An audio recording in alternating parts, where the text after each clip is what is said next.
तो दोस्तों फाइनली इस साल का one of the most competitive show Italy pro या फ्लेक्स प्रो वीकेंड खत्म हो चुका है। हम लोग बात करते हैं सबसे पहले मेंस फिजिक के रिजल्ट की, जहाँ पे हम लोग को विनर नजर आए Ali Bilal. And as usual उनकी फिजिक कमाल की यहाँ पे नजर आई, बिल्कुल पील्ड से नजर आ रहे थे वो, डाइज्ड मिड सेक्शन और कमाल की स्ट्राइटेड सेराइटिस उनकी दिख रही थी। ऑफ कोर्स बैक से अभी भी थोड़ी बहुत बेटरमेंट की उम्मीदें हैं हम लोग को अली बिलाल से। रिगार्डलेस ओवरऑल पैकेज यहाँ पे काफी ज्यादा आउटस्टैंडिंग लेके आए थे वो, और एक वेल डिजर्व विक्ट्री के साथ अब ओलंपिया के लिए वो क्वालिफाई कर चुके हैं। बट यहाँ पे सबसे इंटरेस्टिंग चीज होगी कि इस बार ओलंपिया में क्या वो टॉप 10 क्रैक कर पाएंगे कि नहीं, बिकॉज डेफिनेटली इस साल का ओलंपिया मेंस फिजिक की कैटेगरी में भी बहुत ज्यादा कॉम्पिटिटिव होने वाला है। ऐसे में लास्ट ईयर की प्लेसिंग को रिपीट कर पाना उनके लिए एक बहुत ही मुश्किल चीज होगी, और मैं डेफिनेटली एक्साइटेड हूँ इस साल देखने के लिए कि वो कहां प्लेस होंगे। और आप लोगों के क्या प्रेडिक्शंस है उनकी प्लेसिंग्स को लेकर डेफिनेटली कमेंट्स में बताइएगा। दोस्तों हम लोग चलते हैं अपनी मेन कैटेगरी की तरफ, ओपन बॉडी बिल्डिंग। यहाँ पे हम लोग 5th पोजीशन से शुरू करते हैं, जहाँ पे ऑफकोर्स ब्लेसिंग और वुदुपु प्लेस हुए हैं। एंड अगेन इनकी फिजिक मुझे तो डिसअपॉइंट की है। इनकी लोअर बॉडी काफी ज्यादा डाउन साइज लग रही थी, बिल्कुल वॉश्ड आउट, कोई भी डेफिनेशन नहीं नजर आ रही थी इनकी लोअर बॉडी में, और इनकी दोनों लेग में इम्बैलेंस पहले से और ज्यादा मुझे बड़ा हुआ नजर आ रहा था। ऑल्सो आई थिंक जिस तरीके की कंडीशनिंग हम लोग इंस्टाग्राम पे इनकी देख रहे थे, उस तरीके की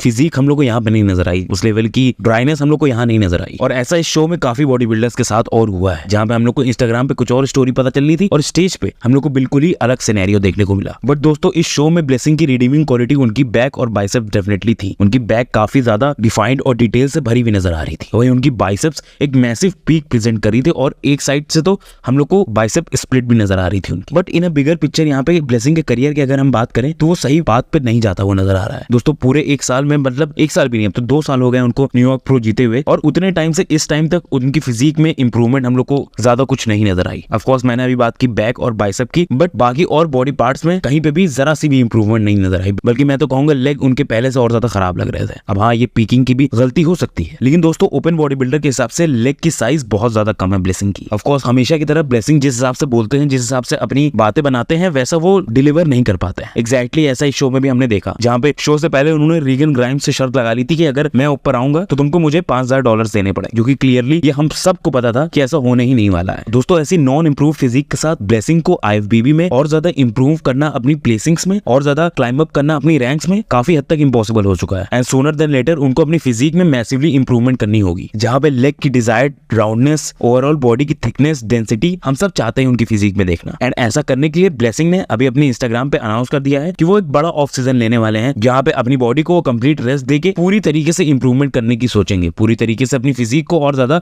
बड़ा करने की सोचेंगे और ज्यादा बेहतर करने की सोचेंगे। एंड आई थिंक ब्लेसिंग के लिए इस टाइम ये बेस्ट डिसीजन होने वाला है। बहुत बॉडी बिल्डर्स ने ऐसा ही किया और अब वो काफी ज्यादा कॉम्पिटिटिव हो गए हैं IFBB में, क्योंकि दोस्तों clearly time and time again compete करना आपकी बॉडी के लिए एक बहुत ही अच्छी बात नहीं है। ऑफ कोर्स वहां पे आपकी हेल्थ तो जाहिर ही है, उल्टा आपकी बॉडी प्रोग्रेस करने के बजाय डाइग्रेस करने लगती है, आपकी बॉडी मसल लॉस करने लगती है। इस ऑफ सीजन में अपनी न्यूली हायर्ड कोच के साथ वो अपने करियर में एक मैसिव जंप लेने का देख रहे होंगे, जहां पे नेक्स्ट टाइम वो हम लोग को जब स्टेज में नजर आए तो वो जैसा बोल रहे हैं वैसा करके दिखाएं। दोस्तों इस कंपटीशन में 4th प्लेस की है लियांग यान ने। दोस्तों ये बॉडी बिल्डर हम लोग को लास्ट ईयर रोमानिया प्रो में दिखे थे I believe, and same show में वो एमेच्योर कंपटीशन जीत के प्रो बने थे, और नेक्स्ट ही दिन वो रोमानिया के प्रो शो में उतर गए थे, जहां पे वो टॉप 3 प्लेस किए थे। एंड उस टाइम काफी लोगों ने बोला था कि लियांग का करियर काफी ज्यादा प्रॉमिसिंग है, जहां पे अगर और ज्यादा इंप्रूवमेंट उनकी फिजिक में हम लोग को नजर आएगी और ज्यादा बेहतर वो प्लेसिंग भी अचीव कर पाएंगे, और वैसा ही हुआ दोस्तों। इस बार इनकी फिजिक बहुत ज्यादा इंप्रूव नजर आई, मसल मास में काफी ज्यादा इंप्रूवमेंट की है, अपनी ओवरऑल बॉडी की थिकनेस में काफी ज्यादा इंप्रूवमेंट की है उन्होंने। यहाँ पे उनकी physique extremely compact with muscle लग रही थी। पार्शियली उनकी हाइट इतनी छोटी है, ये भी एक रीजन है, बट उस हाइट में इतना मैसिव अमाउंट ऑफ मसल जो वो कैरी कर रहे थे, उसकी वजह से उनकी thickness out of the charts नजर आ रही थी। एंड उनको भी मैं शॉन क्लैरिडाई की तरह और ज्यादा कॉम्पिटिटिव होते हुए ओपन कैटेगरी में देख पा रहा हूँ फ्यूचर, बिकॉज उनकी फिजिक कॉम्पैक्ट होने के साथ साथ एस्थेटिक वैल्यू भी कैरी कर रही है। यहाँ पे एक कमी जो मुझे नजर आई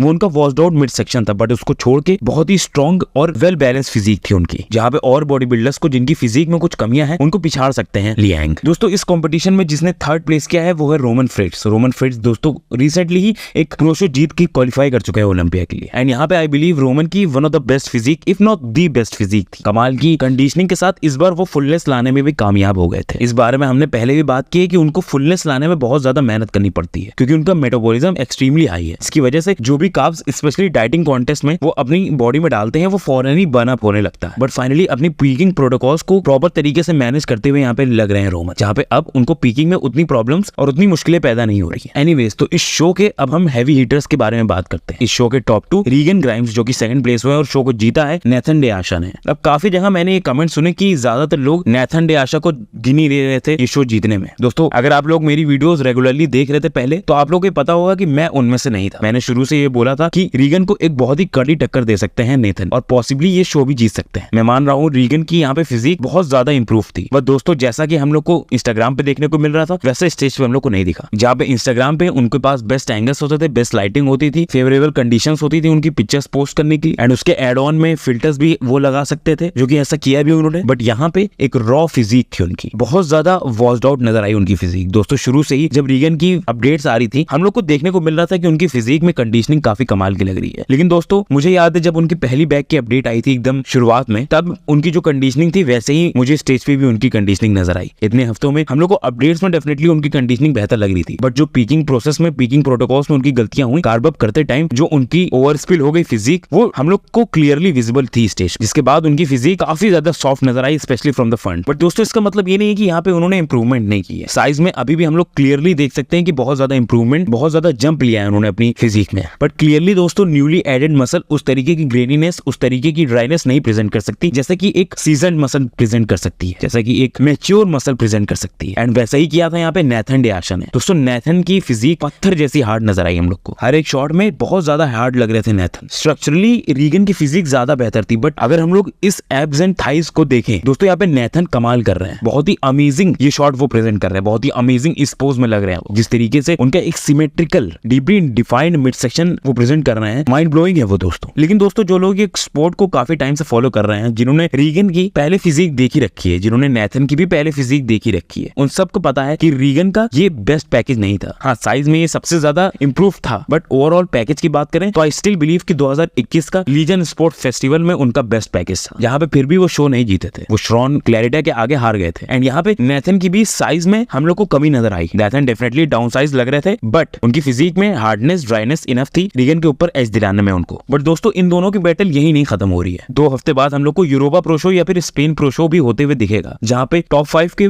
सारे बॉडी बिल्डर्स एक्सक्लूडिंग ब्लेसिंग हम लोग को दिखने वाले हैं। एंड वहां पे भी हम लोग को इन दोनों के बीच में डेफिनेटली एक और बैटल होते हुए दिखेगा। एंड आई थिंक रीगन अपनी पीकिंग में कुछ चीजें बदल लें, रीगन अपनी कार्ब अप प्रोसेस में कुछ चीजें अगर बदल लें, तो शायद उनकी फिजिक यहाँ पे नेथन को बीट करने लायक हो सकती है। बट आई थिंक उतने टाइम में नेथन और ज्यादा अपनी फिजिक इंप्रूव कर सकते हैं, तो यहाँ पे अभी भी कुछ कहा नहीं जा सकता। बट आई थिंक अगर रीगन को एक्चुअली में टॉप लेवल के एथलीट्स के बीच में अपनी जगह बनानी है, एक सीमेंटिफाई करना है अपनी लेगेसी को, दिखाना है कि वो एक्चुअली में एक बड़े एथलीट हैं और हाई कैलिबर के बॉडी बिल्डर्स के साथ वो कंधे से कंधा मिला सकते हैं, तो उनको अगला शो एक कमाल की फिजिक के साथ जीतना ही पड़ेगा। एक बेहतर और शार्प फिजिक दिखानी पड़ेगी, जहां पे हम लोग का भरोसा वो वापस से जीत पाए। क्योंकि दोस्तों इस शो में तो डेफिनेटली उन्होंने भरोसा तोड़ा है काफी लोग का। अब एक और बड़ा सवाल ये भी उठ रहा है कि क्या नेथन इस शो के जीतने के बाद ओलंपिया में कॉम्पीट करेंगे कि नहीं। दोस्तों अक्सर हम लोगों ने ये देखा है कि नेथन इजीली शो जीत जाते हैं, बट उसके बाद वो ओलंपिया में हम लोग को नहीं नजर आते। ओलंपिया में डेफिनेटली टॉप 8 मटेरियल है नेथन, बट आई थिंक वो इतना इंटरेस्टेड नहीं है ओलंपिया में कॉम्पीट करने के लिए, इसलिए वो हर साल का ओलंपिया स्किप कर देते हैं। उनकी जो इस टाइम अचीवमेंट है वो ही बहुत बड़ी है। इस टाइम वो 10 प्रो शोज जीत चुके हैं, एंड ये अपने में ही एक बहुत बड़ी अचीवमेंट होती है। ऐसे में आई बिलीव उनको कुछ और प्रूफ करने की जरूरत नहीं है। बट हाँ, अगर वो ओलंपिया के स्टेज पे देखेंगे डेफिनेटली काफी ज्यादा इंटरेस्टिंग होगा उनकी फिजिक को और बाकी टॉप एथलीट के साथ कंपेयर होते हुए देखने को। And also I am excited and hopeful for Reagan's career ahead. दोस्तों इसी के साथ आप लोग डेफिनेटली मुझे इंस्टाग्राम पे फॉलो कर लीजिएगा। चलिए आज की वीडियो को यहीं खत्म करते हैं। अगर आप लोग को वीडियो अच्छी लगी हो तो लाइक कर दीजिएगा, सब्सक्राइब कर दीजिए काफजिला हिंदी को, बेल आइकन दबा दीजिए। चलिए आपसे अगली वीडियो में मिलते हैं, तब तक के लिए बाय।